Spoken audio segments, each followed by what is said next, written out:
Hello, my Jason Oaks, my manga review for Chapter 57 of Fate Kaleid line of Prisma Illya 3.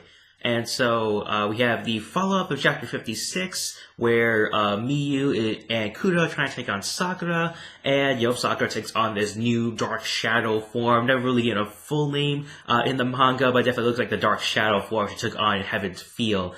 We did not get much follow-up on the Rin Sakura thing. That's what I kind of was thinking about in Chapter 56, when Rin was talking about this unlimited number sort of thing, one of the mystic codes of the Mato family. However, it doesn't really get much follow-up there. Their comms kind of disengage, they kind of disconnect at least there. So it's just Miyu and Kuro on their own as they take on this new form of Sakura, where the threads, all the things around her are really proving to be a big issue for Miyu and Kuro. And so for Miyu, she decides to include the assassin card to use her magical energy cannon to fight off Sakura's ribbons. That's their best effective method for Miyu to open up a opening for Sakura's blind side to create so that Kuro can take out the finishing blow onto Sakura. And so Sakura recognizes Miyu from the fact that she is Shiro's younger sister, and it's a pretty nice moment here where Miyu thinks about a world where she actually met Sakura and they became friends. It's a very nice image there. You get a little panel of a normal-looking Sakura and Miyu, but I think probably around the same age as she is now, and that they're best friends. They're walking to school together, and it's a very nice image there of what could have been at least. And it's sort of a big thing in the Fate universe about things that could have been, the brighter side of things there. And so Sakura, maybe they could have been friends together, her and Miyu, but that is proves to be not the case. And for Miyu herself, her mindset at this point is to take out Sakura, but also find a happy medium as well. She thinks about what Illya would do in this situation. So a typical what would Illya do? Sort of scenario here, WWID, if you will, just want to use that acronym there. She thinks about what Illya would do, and for Illya, she would try to save both Sakura and take her out at the same time. That's what she was trying to do with Beatrice in Ilya's battle there. She was trying desperately to find that happy medium of taking out Beatrice, but also saving her as well. That was the last moment for Beatrice before Bazette took her out as part of their backup plan with Rin. Illya was not able to hold the Berserker form for that long in order to take her out and save her as well. And so Miyu's thinking about the same thing, however, that doesn't really pan out at the end. For Sakura, at least. We get this pretty cool action sequence where she uses, Miyu at least, she uses Maximum Schneiden, one of Ilya's go-to moves, especially with Miyu's magical energy, provides even more of a bigger blast.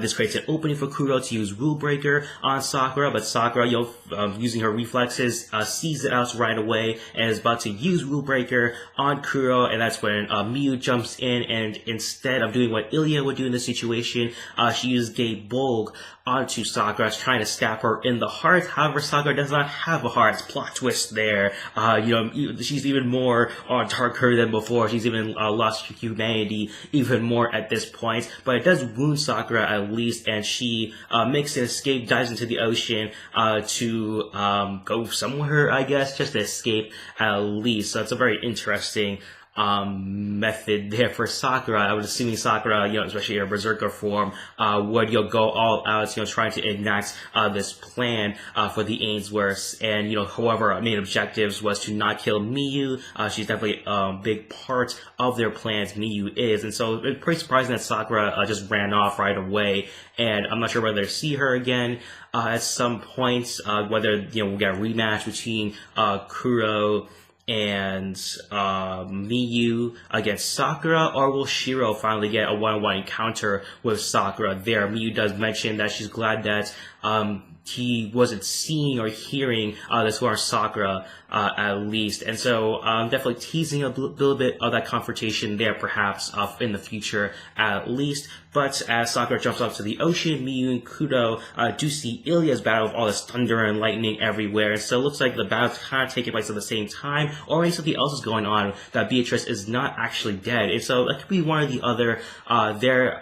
It seems like, especially the way the Beatrice chapter ended, it seems like she was dead on the right away from Beatrice's blast, but Beatrice has shown that she can overcome a lot of obstacles, and so maybe she did survive Bazette's ultimate attack. Perhaps maybe Illya can get her chance to save Beatrice, maybe. But Kuro and Miyu, they just walk away, trying to continue the plan, at least trusting that Illya will take this challenge on, and she's able to enact the rest of the plan at least. And your big quote there from Miyu is that if it's Illya, she'll save everyone. And so that's the whole, obviously from many chapters ago, even the anime adaptation, they talk about this as well, as Illya's plan is to not only save Miyu, but also save everyone in the world as well. And so that's Illya's big plan there, a very big fate sort of thing, especially for Fate Stay Nights, what Shiro tries to do, trying to save everyone, trying to find a happiness for everyone. So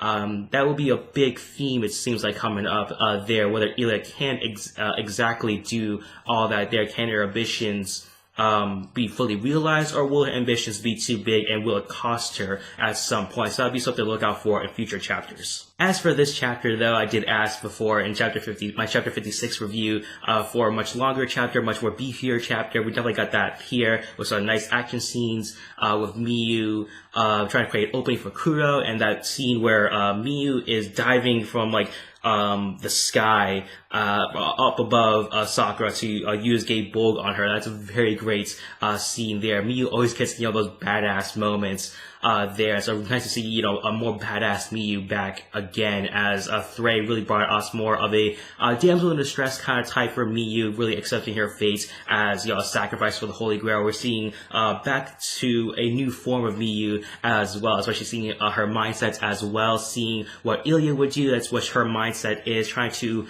become like Illya, become like a role model of sorts there. And so an interesting theme with Miyu's character, and also Kuro as well, assisting the two along the way. And so for a rating for this chapter, I'm gonna give this one a B-. I really like the chapter. The ending kind of leaves it ambiguous on whether the Illya fight is still going on or not, but I don't think so. But I guess I wouldn't be surprised if they want to prolong the chapter, especially with Beatrice being the more formidable villains we've seen, other than, of course, the main villain, of course, one of the more formidable villains as well, along with Angelica, of course, but Angelica seems to be taken away from being the antagonist. Beatrice has presented herself as a more powerful sub-antagonist, of course, along with Darius and the other head Ainsworth characters. And so what did you think about Chapter 57? What are your predictions for the upcoming chapters of Threy? Pour your thoughts in the comment section down below. Also, make sure to like, share, and subscribe as well. Make sure to hit that notification bell button as well to get notified when I post videos on this channel.